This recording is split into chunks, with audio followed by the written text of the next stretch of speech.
Greetings, Eurovision fans. Yes, 'tis I, Psychic Simon, your very own Eurovision Soothsayer. Apologies for my absence last year, but I was rather busy with some extensive cosmetic surgery, which, as you can see, has literally taken centuries off me. But I'm now back at the Tower of Wisdom in the deepest, darkest Cotswolds in time for our annual stroll down the strange and varied musical avenue that is Eurovision. Once again, I have been sifting through the musical runes and dredging the lyrical entrails to gain insight into this year's mammoth music extravaganza, as Eurovision celebrates its 60th year in Viennese style. This year, 40 countries are participating, with some regular names absent, including Ukraine, Luxembourg, Bulgaria, Slovakia, Croatia and Bosnia-Herzegovina.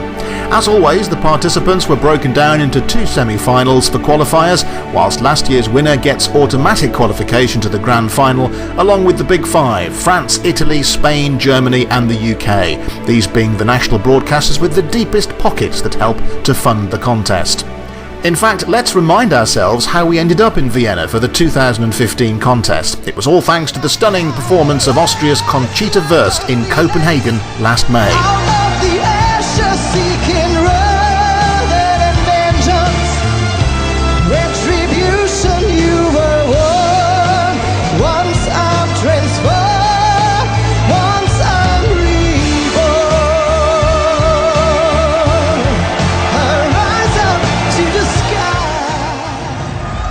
The UK's fortunes last year were only slightly better, with a mediocre placing of 17th out of 26 finalists, as Molly struggles to attract the larger points from the national juries and televoting.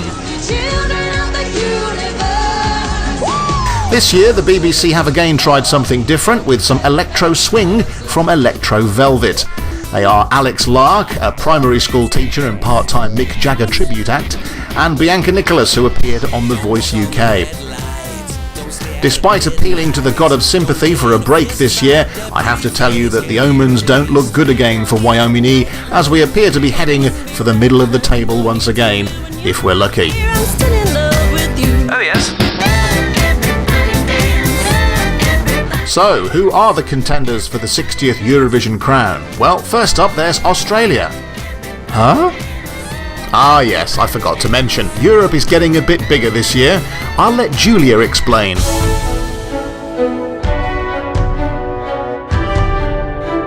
Hello, bonjour, guten Tag, I'm Julia Zemiro and I've got some very exciting news to share with you.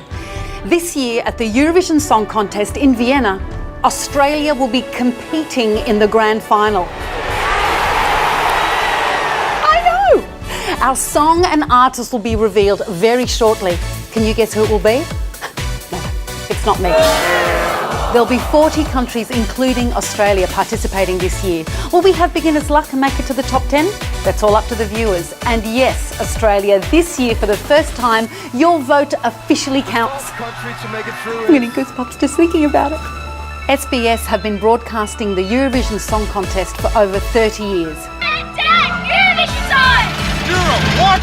This year marks the 60th anniversary of the competition and we are so excited to be a part of this celebration. Since 2009, Sam Pang and I have been going to Eurovision for SBS. And each year they've become more and more excited by Australia's passion for it.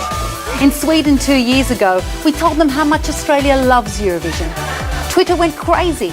Hashtag SBS Eurovision trended worldwide. Then last year in Denmark, Jess Mauboy made her historic performance. A sea of lights, so beautiful. And this year, for the very first time, an Australian artist will be competing in the grand final. Can you imagine how exciting that's going to be? I can't wait to tell Sam Pang the news. Competing, Julia? It's amazing. Okay, quick. You call ACDC, I'll call Olivia Newton-John.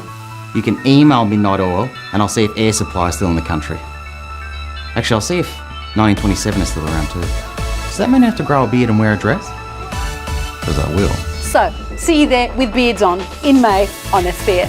And watch Australia perform and go, yeah, it's happening.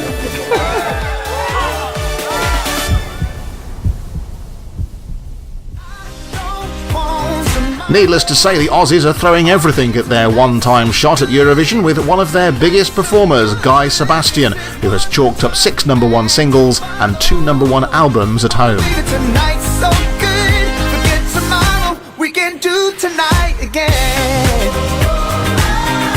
We can do tonight again. As for Europe proper, Sweden is once again tipped for greatness. 28-year-old musician Mans Zelmerlöw is the bookies' favourite to win.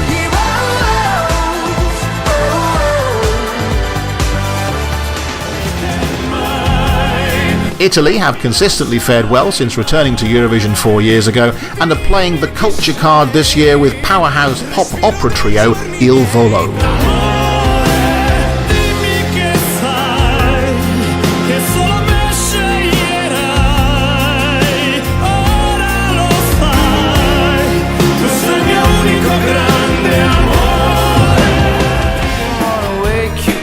Estonia also have a strong offering with an indie-flavoured track from the nation's hottest songwriter Stig Rasta and his vocalist discovery Elina Born.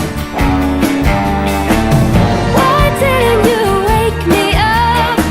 I'm pretty sure I would have told you to stop. Let's try again, down low. Slovenia are hoping to galvanise the Balkan vote with some more indie pop from married couple Marjetka and Ray, who formed the duo Maria last year. Cause I know, baby, all the hurt you never show.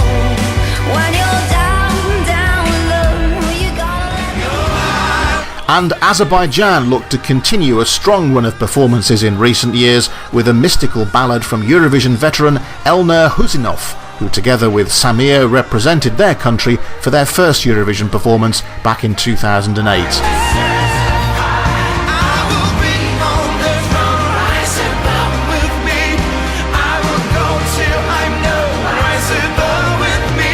I expect all of these songs to make the top 10 in this year's grand final.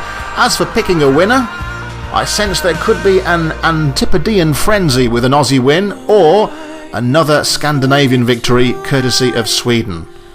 Australia or Sweden. And remember, the runes never lie. Mostly.